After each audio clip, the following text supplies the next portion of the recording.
સાવરકુંડલામાં media રિપોર્ટની મોટી અસર. Hathsani road પર તંત્રએ કર્યું હતું શરૂ કામ. ધારાસભ્ય મહેશ કસવાલાની પ્રેસ નોટ વાળી ટિપ્પણી પર જનતાના આકરા સવાલો છે.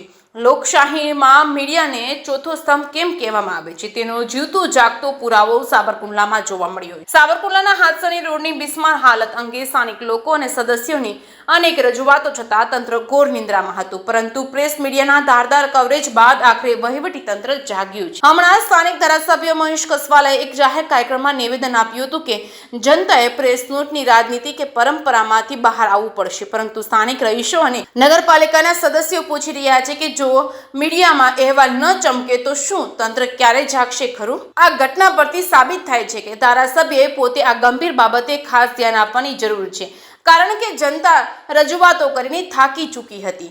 જોકે મીડિયાના દબાણ બાદ પણ તંત્ર દ્વારા હાલ માત્ર રોડ રિપેરિંગ એટલે કે લો ક્વોલિટીના ડામરના થીંગડા મારીને સંતોષ માનવામાં આવી રહ્યો છે. મુખ્ય રોડનું 7 કિલોમીટરનું કામ હજુ પણ અધૂરું છે. હવે મોટો સવાલ તો એ છે કે શું કોન્ટ્રાક્ટર દ્વારા આ રોડનું કાયમી અને ગુણવત્તાયુક્ત કામ ક્યારે પૂરું કરવામાં આવશે, કે પછી માત્ર ચોમાસા પૂરતી આ લીપાપોતી કરીને કરોડ રૂપિયાના બજેટને સગે વગે કરી દેવાશે, તે હવે જોવાનું રહ્યું.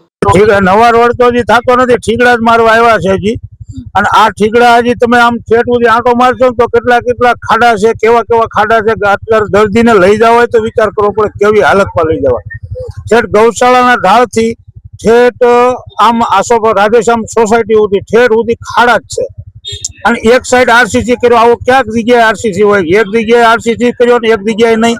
જ્યાં પાણી ભરાણું છે ત્યાં આરસીસી નથી પાણી ભરાતું ત્યાં આરસીસી કર્યો છે. આ સીસી રોડ શું કહેશો? નવા રોડની આશા છે? નવા રોડની અમે રજૂઆત કરી પણ હજી કઈ અમને લાગતું નથી કે આવું થશે. એવું અત્યારે આ ઠીકડા પૂરવા આવ્યા છે, 2 વખત અમે રજૂઆત કર્યા પછી. હું જિગ્નેશ ભરાર, હાથરસી રોડ વોર્ડ નંબર 5 અને શહેર કોંગ્રેસ પ્રભારી. વારંવાર મીડિયા સમક્ષ લેખિત મૌખિક અમે વારંવાર ફરિયાદ કરી હતી. એના અનુસંધાને અત્યારે તંત્ર જાગ્યું છે અને ખાડા રિપેર કરવા આવ્યું છે. તો ખાડા રિપેર ચોમાસાના હિસાબે ખાડા રિપેર કરવા આવ્યા છે, પણ મને નથી લાગતું કે આ પાણીના હિસાબે 3 દી ખાડા રહે. માટે અમારી રજૂઆત એવી છે કે તાત્કાલિક રોડ શરૂ કરવામાં આવે. પહેલાં પણ અમે રજૂઆત કરી ત્યારે અમને કોન્ટ્રાક્ટર દ્વારા એવો જવાબ મળ્યો કે અત્યારે ડામર નથી મળતો. અમે એના અધિકારી જિલ્લા પંચાયતના અધિકારી જ્યારે વાત કરી તો એને પણ એવો જવાબ આપ્યો કે ડામર નથી આવતો, એના હિસાબે બંધ છે, ચોમાસા પછી ચાલુ કરશું. તો આ ખાડા પૂરવા માટે આ લોકોને ડામર મળી જાય છે, તો રોડ ચાલુ કરવા માટે ડામર કેમ નથી? એટલે વહેલી તકે રોડ શરૂ કરવામાં આવે